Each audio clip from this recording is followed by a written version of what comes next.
Hey, what's up guys? In this video we're going to talk about passing array to function. The array can be passed down to one function as a argument. Like in example, here we have one array which is having 5 data elements. Now we can pass that array as a function argument. So in the function call we have to use the name of the array, and this way the array can be passed down as a argument. Now in the function declaration we have to specify that this function is taking one array as a argument. So we need to have the array declaration in the parameter section, and then we can write the code inside the function to perform some operation over the array.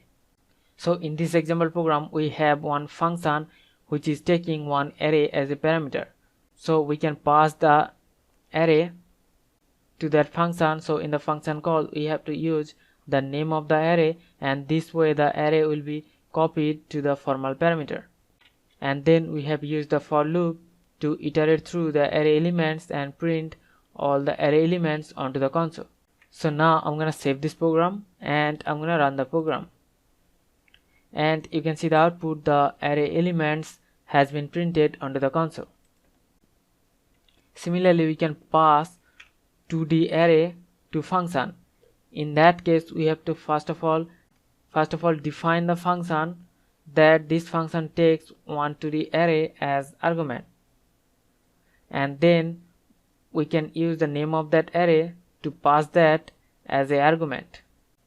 And also we have to remember that it is mandatory to specify the number of columns that array is having in the function declaration.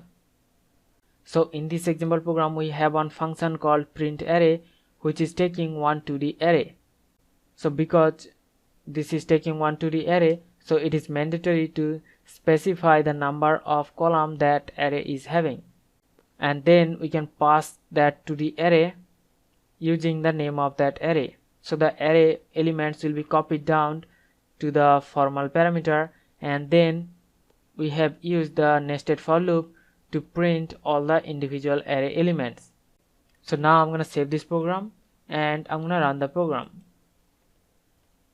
and you can see the output. We have printed all the individual array elements onto the console. So this is the way we can pass one 1D array as function argument, and also we can pass one 2D array as function argument. So hope you understand the concept. We'll see you in the next one. Thank you.